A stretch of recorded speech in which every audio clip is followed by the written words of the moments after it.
Hi, I'm Bill O'Reilly. Thanks for watching us tonight. No talking points memo this evening, so we can get right to Donald Trump, his first extensive post-debate national interview in prime time. There are two daily tracking polls out today. The Los Angeles Times has Trump up by 4 percentage points. Reuters has Clinton up by 4. More after-debate scientific polling is due shortly. Internet polling not scientific. More than 80 million people watched the debate in the USA alone, and joining us now from Wisconsin is Donald Trump. Well, first of all, is there anything Hillary Clinton said in the debate that you will use, your campaign will use against her in the weeks ahead? Well, I think possibly so, Bill, but I do think that, I really loved the experience of it. It was amazing. I saw the audience was record-setting, and I had a great time. And I know you say the polls weren't scientific, but every single poll that was taken, I won the debate, and some of them by a lot. And Google just came out with the first real poll, and it was a big one, and I'm up by 2 or 3 points, so that was pretty good. All right, well, I think. We'll see. They'll stream in the scientific polls. But what I was getting at, though, is something that Hillary Clinton said during the 90 minutes that has stuck in your mind. It's something that, you know what, we're going to use that. We're going to come after her on that. Anything like that? I think there is, and I'll tell you what really happened during the debate that was very interesting to me. I saw when she's talking about what she's going to do and how she's going to do it and all of this, I realized she's been doing this for 26 to 30 years, and nothing ever gets done. Even when she went to the United States Senate representing New York, she said she was going to bring jobs back to New York, and it was a disaster. Upstate New York is a total disaster. But as she was talking about the various things, and I started to say, wait a minute, Hillary, you've been there for 26 years, and you haven't done it. Why all of a sudden are you going to do it? You're not going to do it. It's just you're going to get votes, and then after the votes, it's going to be see you later. I'll see you in 4 years or whatever. But that hit me during the debate, I think, more than any other time. Okay. Whether it's health care or child care or any of the things that she talks about, Bill, it's not going to happen, okay? It's just not going to happen. Now, these people talk. I mean, her in particular, she talks and nothing gets done unless it's for her or her donors. When she was senator of New York, you were friendly with her, though. She and her husband went to your wedding. We look back, you weren't real critical of Hillary Clinton at the time. Did you think she was doing a good job back then? Bill, I was a businessman. I was all over the world. I was doing great. And frankly, I got along with all politicians. It was my job to get along with politicians. I didn't go around criticizing very many of them, almost none of them. Because when you're a businessman, you have to get along with the politicians, both Democrats and I get along with everybody. But in your secret mind, I get along with the Republicans. In your secret mind, did you go, she's screwing up, she's not doing anything back then when she was senator? Well, I didn't focus on it. Like, today I focus on this. I don't even think about my business. I built a great company, a phenomenal company. I don't even think about it. The kids are running it with executives. And, I don't think about it. Now I think about it. But I always got along with politicians. It was a very important aspect of my business. And those of us who know Manhattan know that's true. Now, they're going to come after you, they being the Clinton campaign, on the statement that you made that you were smart for paying as few taxes as you could possibly pay. You know that's going to be in the next debate. It's going to be on campaign ads. Do you have any defense for that right now? No, I didn't say that. What she said is maybe you paid no taxes. I said, well, that would make me very smart. Right. And I have to tell you something. Tax is a big expense. And I would mind paying taxes a lot less if our politicians knew how to spend the money. But they don't. They waste the money. I mean, they don't know what they're doing with the money. In some cases they do, and they have bad motives. But they basically don't know what they're doing, Bill, with the money. And whether it goes into the Middle East, I see the other day a report came out, $6 trillion. $6 trillion spent on the Middle East. We could have rebuilt our country twice. And $6 trillion was spent on the Middle East. And where are we? Go back 15 years. If we did nothing, we'd be in much better shape. I'm Hillary Clinton. I'm Hillary Clinton in the next debate. And I say to you what she said yesterday in North Carolina. Hey, if he's not going to pay any taxes and he thinks that's smart, what does that make us? We pay taxes. Are we stupid? How are you going to answer that? Well, first of all, I never said I didn't pay taxes. She said, maybe you didn't pay taxes. Right. And I it's said, well, that would make me smart because tax is a big payment. But I think a lot of people say that's the kind of thinking that I want running this nation. Okay. Because you look at the way our country is running we lose $800 billion a year on trade deals with the world. $800 billion a year, Bill. Who makes these deals? So I think a lot of people, actually, I had two groups. Some people loved that statement and other people didn't. But the fact is that I think people are looking at it like maybe that's the kind of person we need. Hey, look, I built a great company. A shrewd businessman. I have a tremendous, I have a tremendous record. I got some more business, and to be honest with you, but I think that's the kind of thinking we need in our country. Okay. Now, the other avenue they're going to come after you is the women card, all right? And they're going to say that you're a mean guy and you don't respect women. Do you have anything further to say on this Miss Universe thing? No, not much. I mean, look, I hardly know this person. This is a person 20 years ago. She wasn't a successful, I sold the Miss Universe contest at for a tremendous price about, 6 months ago. Worked out great. So I don't have anything to do with it anymore, but I really enjoyed it when I had it. But this is a person, Bill, that was the first one under my ownership. She did not do well. She had a lot of difficulties. And, they wanted to fire her. The company itself wanted to fire her. I saved her job. I'll bet you if you put up and added up all the time I spoke to her, it was probably less than 5 minutes. I mean, I had nothing to do with this person, but they wanted to fire her. I saved her job because I said that's going to be ruinous. And I've done that with a number of the young ladies where I saved their job, but the staff itself. And you know what happened? Look what I get out of it. I get nothing. So a lot of things are coming out about her. I'm not going to say anything. I couldn't care less. But it's somebody I don't know certainly very well. I saved her job because they wanted to fire her for putting on so much weight. And it is a beauty contest. Say what you want, Bill. They know what they're getting into. It's a beauty contest. And I said, don't do that. Let her try and lose the weight. Can you imagine I end up in a position like this? So that's the way it is. I really just don't know her. Do you think that was a cheap shot by Secretary Clinton to bring that up? Well, I think it was, and now a lot of things are coming out that I wasn't aware of, like they say that she threatened the life of a judge, and they got involved in all sorts of problems, and some reports just came out 20 minutes ago about her. And, if that turns out to be true, a lot of the things that are turning out to be perhaps true, I think it's going to make Hillary look extremely bad. But again, I helped somebody, and this is what you get for helping somebody, but I just don't know her. Okay. Do you believe that you have to do better among women, American women, to win the election, or do you believe you have enough support now? Well, I think I'm doing well, and I have been doing well especially with married women. You saw the numbers. They went way up. The Google just came out, and it has me. It was the first big post-debate poll, and we're doing very well. And I think we're doing very well with married women. Now, don't forget, Hillary has spent over $200 million on ads against me. Many of those ads are false. They're vicious and they're false, and they are vicious, believe me. And with all of that, I guess I'm leading. Would you say I'm leading, or I don't know. Worst, I'll know better on Friday if you're ahead or not. So we're just we're data people here. Now I'm going to hold you over. Bill, this is a lot. To understand. Hey, Bill. Yeah. $200 million and more has been spent on me. I understand. And I'm spending very little. You. We're going to spend some good money, but and by the way, those ads are largely false. There's so many inaccuracies in those ads. It's really now, sit tight. A terrible thing. Sit tight in Wisconsin. This is a live situation. We're going to have more with Mr. Trump in a moment, and we're going to ask him about Lester Holt. Hey, how can you not watch that? Then later, the man shot dead by police in Charlotte served 6 years for shooting a man in Texas. Did you know that? Why wasn't it immediately reported? Also looks bad for the FBI and the Hillary email front. Factors coming right back.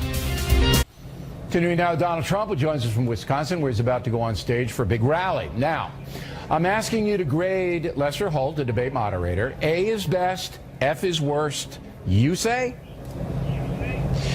Well, when I first did it, I thought he was fine. I wasn't thinking about it. But when I reviewed it and when I saw all the commentary, because a lot of people thought he was terrible, and I looked at all of the commentary, I realized he was much, much tougher on me than he was on Hillary. It was like a day and night. I thought he was okay. Look, I said good things right after the show.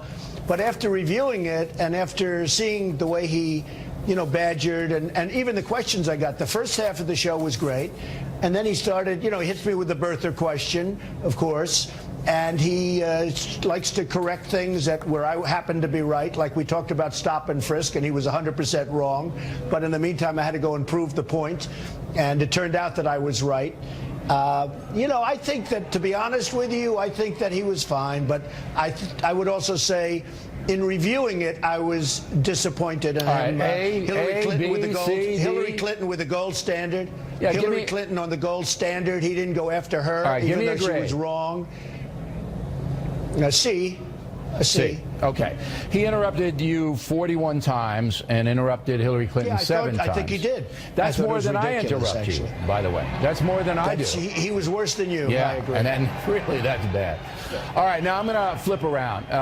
If you get elected, one of the things that you're going to have to do to make America great again is restore respect for the country, both overseas and here in America. You would agree with that, correct? I agree. Okay. Yeah, 100%. I mean, 100%. Last night, Colin Kaepernick said another bad thing about his country. You're going to play it later on. He said bad stuff about you. You did own a professional football team. What would you do with Colin Kaepernick? Well, I don't know what he said about me, but I think what he's doing is disgraceful. Is he starting yet, or is he still a second string? Yeah, he's a second string guy. But what would you do to him if you were the owner? He's making a tremendous amount of money. He's making a tremendous amount of money. He's leading the American dream. He's trying to make a point, but I don't think he's making it the correct way. Personally, if it was me, I would not be happy if I were the team owner. And I don't think I'm going to tell you what I do. Would but you I'll fire tell you him? I would take a different position. Would you fire him? Would you? I wouldn't be happy. They're paying him all of this money. And I think what he's doing is very bad for the spirit of the country. At the same time, he has the right to protest, and that's one of the beautiful things about the country. But does he have the right to protest on your dime? See, you're the owner. It's your stadium. All right, it's paying customers. It's your dime. This is right in your ballywick, okay? So he's protesting on your dime, doing something that offends you. Would you take action against him? I tell you, it offends me, it does, especially since he's doing so well in terms of economically and so many other ways. I guess he probably lost his starting position because something happened to him. He went downhill fast, and frankly, that's okay. But I would not be a happy camper. I'm not going to tell you what I do, but if I was in that position, I'd do a lot different. That's unlike you, no, though. I'm not. And you know what, Bill? If I'm in that position, I'd be a lot different than the way they're treating him right now. That I can tell you. But it's not like you to not tell me what you would do. You usually look. Well, let's keep the headlines down to a minimum. All right. Charlotte, North Carolina, we're going to report right after you leave that the guy who was shot dead served 6 years in a Texas penitentiary for shooting another guy. That was not reported. I have said that the protests are fine. If you believe that the police are not fair to African Americans, you should protest. However, in individual cases, we should all wait until all the data comes in, all the facts are in. You agree with that, correct? Yeah, I do. I always agree on waiting and trying to get the information before you make a judgment. Then why did you not? Then why did you not say to Hillary Clinton, hey, you jumped the gun by saying that this is deplorable, it's terrible, we have to solve this police problem? Why didn't you go after her on that? I think when she said deplorable about a tremendous portion of our country, and she said irredeemable also. But not stay only on the deplorable, cops, stay on Charlotte. Why didn't you go after her about Charlotte? Why not? Well, because I had many other things that I did go after. And a lot of people, the whole evening was an interesting evening. A lot of people liked what I said about her. And frankly, it was pretty tough what I said about her. You can't hit every single point. No, but you're the law and order candidate. Answer. Right. It's called answer in 30 seconds. But I thought her answer having to do with the police was very, very disrespectful to the police. She was petrified to talk about them in a positive way. And I thought, frankly, that was a disgrace. I thought you were going to bring that out. I think it was a very disrespectful. Well, I thought it was a very disrespectful answer to the police. There's no question about it. But you can only say so much in 22 seconds. I got it, but I was surprised because the law and order thing got into the stop and frisk, and I thought the cops were going to come up. The other thing I thought you were going to bring up with the law and order deal was the sanctuary cities. You could have put it right on the spot and said, hey, are you for sanctuary city? What are you going to do? Sure. We have to get rid of sanctuary cities. The sanctuary is for the criminals, and it's horrible what's going on with sanctuary cities. And if I'm elected, we will not be funding sanctuary cities. That I can tell you right now. But you're right. She's totally in favor of sanctuary cities. She's in favor of having thousands and thousands of people come in from the Middle East that we have no idea for the most part who they are. And you know you can't really vet them properly. What she's doing is, and what she's saying, 550% more. Yeah, I know. Than Obama. We got that stat. But anyway, you got two more shots, and she's got two more shots at you. And we always appreciate you coming on. We know you're busy going out to your rally right now, and to make time for us is very nice of you to do it. Thank you very much. Thank you very much. FBI Director Comey again grilled by a congressional committee. His investigation into Hillary Clinton's email is getting darker by the moment. The man shot dead, as I just mentioned, by Charlotte police, was himself convicted of shooting a man in Texas. That was not reported even as riots broke out. Two compelling updates for you up ahead. Back to follow-up segment tonight. More heat on the FBI over the Hillary Clinton email investigation. Today, Director James Comey again grilled by the House Judiciary Committee.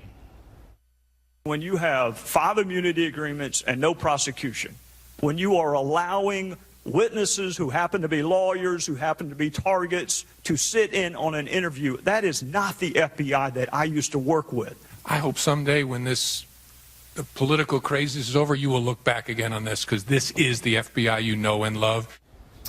And joining us now from Washington, Jonathan Turley, who teaches law at George Washington Law School. So to me, and I'm looking at this from a very ill-informed viewpoint, I have to admit to the audience that I am not an expert on anything like immunity and all of that. But to me, it's looking more and more like the FBI booted this email investigation. Do you agree with that general statement? Well, none of this makes sense to me. Not long ago, I said that Comey was within what we would consider prosecutorial discretion in not proceeding towards criminal indictments or charges. But these 5 immunity deals are very baffling. I mean, it's like playing a game of tag and nobody's it. It makes for a rather boring game when you give out immunity to people like Cheryl Mills. And her immunity deal I find it perplexing. I have no idea. Ms. Mills, to tell everybody, is one of Hillary Clinton's top advisors, her attorney. A lot of the private emails went through her. She certainly knew that there was a controversy, and yet she gets immunity. So next to Hillary Clinton, Cheryl Mills would be the number 2 target. So unless she's going to turn on Hillary Clinton, which she absolutely isn't, because she's Hillary Clinton's attorney-client privilege, all right? Why would you give somebody like Mills immunity? For what reason? She's not going to give you anything. So why immunize her? Why do that? Well, frankly, I was floored when I found out they'd given immunity to Mills, because she is, in fact, the most obvious target short of Clinton. She appears in all of these critical decisions at critical moments. So you don't know, as an esteemed professor, you don't know why the FBI would give her immunity, and certainly Comey didn't explain it today, correct? Well, Comey said that she said she would need immunity to turn over her laptop, which is particularly baffling. I mean, that laptop included what we now know. Subpoena the laptop, right? Right, and he said it would take too long, and that's odd. You know, Hillary Clinton was saying that her people were cooperating fully. The FBI was asking for a laptop that contained public information, and it turns out classified information. All right, let's roll that Hillary Clinton soundbite right now. I'm delighted that he has agreed to cooperate, as everyone else has, and I think that we'll be moving toward a resolution. But not only did Ms. Mills, I guess she has cooperated. She did turn over the laptop after the immunity. But Brian Pagliano, who set up the server in the Chappaqua home, the private server, he got immunity too. And then he went to Congress. Congress subpoenaed him and wouldn't show up. This guy is going to be in contempt of Congress. I mean, is that cooperating? It's not. And most of these agreements have an obligation to work with all branches of the government. And last time I checked, the United States Congress was part of the government. Mrs. Clinton in March said that all of her people were cooperating. That's not true. It's flat out false, and we just proved it tonight. What about this guy, Paul Combetta? He's the guy that erased a lot of the emails even after he was told that the Benghazi committee in Congress wanted to see them. He deleted them anyway, and he still gets immunity. Right. Gambetta is particularly curious because you had a guy who reportedly admitted he knew Congress had issued a subpoena for this information. He said that he had a conversation with Clinton attorneys, and after that conversation, he destroyed the evidence Congress was looking for. But wait, he destroys it. Everybody knows he did it. He knew that they were looking for it, and they give him immunity. I think that's what's so curious about all this. Curious? Director Comey said, look, we were just giving out immunity to essentially low-lying fruit. Cheryl Mills is not low-lying fruit. And neither is Gambetta. If he destroyed evidence that Congress asked for, that's not a minor thing. Well, I think that the real problem with all of this is that it shakes credibility of the FBI. They said they wanted to build a criminal case. You don't build a criminal case by not only handing out the guy who was on the phone call with Clinton attorneys, who, by the way, invoked the privilege against self-incrimination, but then you give immunity to the person on the other end of that conversation. I got to tell you, I don't know whether you follow the program or not, Professor, but I, in the beginning, told my audience that I trusted James Comey, the FBI chief. I no longer do. I don't believe that this is an honest investigation. I believe that this is political. I believe they never wanted to find out what happened, and that is what this country is facing. Well, what concerns me most, Bill, is that I think that people view our country as having two systems of justice. And when you hand out immunity deals like this, it reaffirms it. If it is corruption, it is corruption at the highest level. Professor, thank you. Plenty more ahead as the Factor moves along this evening. Shocking new information about the man shot dead by Charlotte police, Keith Scott. He was convicted of shooting a man in San Antonio, served 6 years in prison. Why was that not widely reported? Then former Miss Universe really going after Trump. Does anyone care about this? We hope you stay tuned for those reports. Personal story segment tonight, truth and justice in police shootings. As you may know, an Oklahoma police officer has been charged with manslaughter in the shooting death of 40-year-old Terrence Crutcher in Tulsa. And just last night in San Diego, another black man, 38-year-old Alfred Alongo, shot and killed by police. That case is under investigation. But the most intense situation happened last week in Charlotte, North Carolina, when cops killed 43-year-old Keith Scott. Police say he had a gun and would not comply with their direct orders. That led to 2 nights of violent rioting in Charlotte. One man was killed. The nation saw this display. So did the world. Sad beyond belief. But now we learn that Mr. Scott was convicted of aggravated assault in Texas for shooting a man with a pistol. Scott served 6 years in prison for that crime. In addition, his wife filed a restraining order against Scott, saying he had stabbed her. That was back in 2004. None of that information was communicated until after the riots broke out. So the question becomes, did protesters once again jump to false conclusions? Joining us now from Washington, Jamila Bey, radio talk show host. And from Miami, Andel Brown, a defense attorney. Ms. Brown, we'll begin with you. We don't want to try anything on television. We are not, you are not, I am not, Ms. Bey is not privy to information. We all know what has been put out there, but we just do not know the totality of the case. What we do know is that riots ensued and information about Mr. Scott, the victim, was not put out there. And I said, Mr. Brown, and you heard me, stop. Wait until the facts come forth before you do anything. And I think this proves it, does it not? We saw the video. We've all seen the video that was released by the Charlotte Police Department from September 20th, 2016. We did not see Keith Lamont Scott acting violently in that video. But that video was released digging up something for more than after the absolutely riots. This information from more than 10 years ago and another unsubstantiated account from 2015 doesn't tell us about what happened on September 20th, 2016. It's not unsubstantiated. Yeah, from 2002, more than 10 years he ago. had a gun. Is when it's he used a gun on the guy. What mattered on the 20th, that's what people were reacting to. What happened there? That's the question. This sheds no light on that question. The totality of the situation was not known. What do you say, Ms. The totality of the situation is about the 2 hours of unreleased footage that we can't see right now. The Charlotte Police Department still has.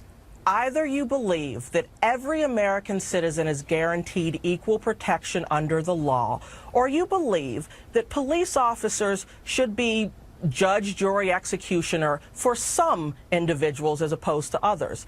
Let's be real. North Carolina is an open carry state, so possession of a weapon when one is not acting violently toward police is absolutely no reason that a person should wind up dead. No, but he's a bled out convicted on the felon, street. so he didn't have a license to carry. But that's not the point. The point is, Ms. Bay, No, that is the that point. people That is the ran point. into the streets, and I don't Yes. believe legitimate protesters did this, but thugs who joined them looted and burned and murdered a man. Well, then these are criminal and it was based upon not sufficient evidence in the totality of the case. And Oh, so my I'm trying friend, to emphasize to absolutely everybody, not. now we know more about Mr. Scott. Bill, and what we know you're is trying not to bring in a flattering. red herring. It has nothing to do with the totality of what happened on September 20th, 2016. Sure it does. This will not be considered. In a court of law, this would be inadmissible. It wouldn't be considered. It depends so how it's a it's red framed. herring. It's a distraction. If the man has a violent history, certainly that will get into the record. Because Well, there Did you will see be him acting witnesses. violently in that Hold on. video? No. Wait a minute. Yes. Wait a minute. Go, Ms. If Bay. the man had a violent history, Yes. let's talk about violent history. And, you know, he did his time, whatever. If we look at violent history and we say, okay, well, these people deserve to unfortunately be killed at the hands of police, we lose all of Nobody a great deserves percentage that. of our athletes. We lose a lot of our entertainers. We lose some of our legislators. Nobody deserves to People be can behave killed. badly. They can Ms. serve Bay. their time. Nobody deserves to be killed unless it's a self-defense play, which the police maintain. And all I'm saying, and I think you guys should think about that this. is in dispute. Before, We don't know what's going to come out at the end of that. The whole case is in dispute. Wait until the totality of the evidence is presented, like in Ferguson. We learned many, many things after the riots, and now the same thing is unfolding in Charlotte. No, guys, I riots got are to go. It's not the same. It's very, very similar. Ms. Bay, No. Counselor, thank you. We come right back. Former Miss Universe trying to hurt Donald Trump, and the Clinton campaign using that to the hilt. Then a factor tip of the day, another outrageous statement from Colin Kaepernick. Those reports after these messages.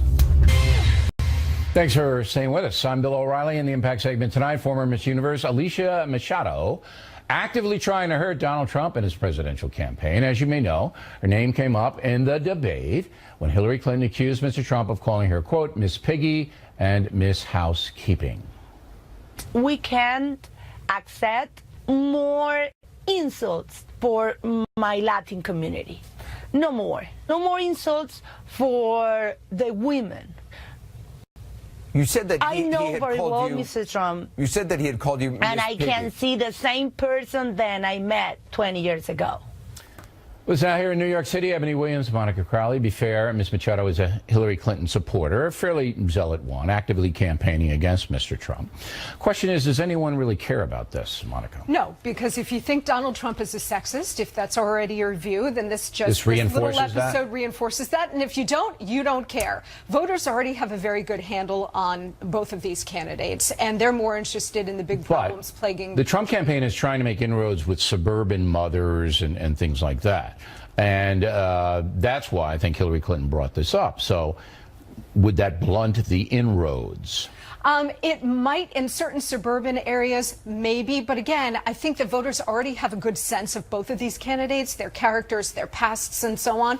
So this is just a very minor episode of the kind that comes up in late stage campaigns, no matter what. What say you, Ebony? I do think that, I agree with Monica, people already think what they think, but this will thwart Mr. Trump's attempts to make some very needed inroads with women voters in this country, particularly Republican women. That he needs So to you show up feel for. that most women will respond to Ms. Machado? Or I think that there are women, Bill, in this country that are triggered by that kind of fat shaming, the talking about Carly Fiorina's face, that type of rhetoric. While politically doesn't really seem relevant, I think culturally it could be a trigger for some. All right. Now, in case you don't know, I mean, this woman won the Miss Universe contest. Trump owns it. And she put on a bunch of weight. And you were a beauty contestant in North Carolina. Did very well in that Miss USA pageant, I understand. Thank you for But was there a clause that said you had to I was going to say, you know, it's a shame the way that Donald Trump chose to go about this, but his critique is actually valid. You are contractually bound, though. You have to sign a contract, yes, that says that you will remain looking consistent to when you were crowned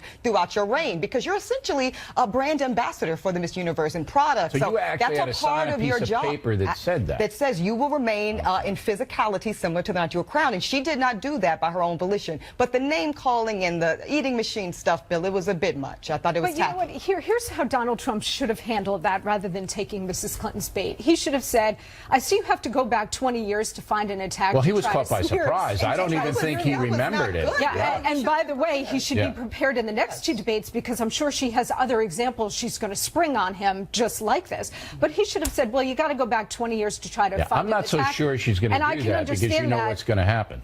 But he can say, I can understand that, because you can't run on your record. This country has very big problems, most of which were created by you and the current president and your party. I'm interested in addressing the issues that concern the American stronger, Monica. Unfortunately, you got to own your dirt, and when you've done as much dirt as he did with the women comments and stuff, you got to be ready for that. And he was blindsided. He was blindsided. He was surprised, because he did. You know, you could see him go, "What are you talking about now?" Oh, her.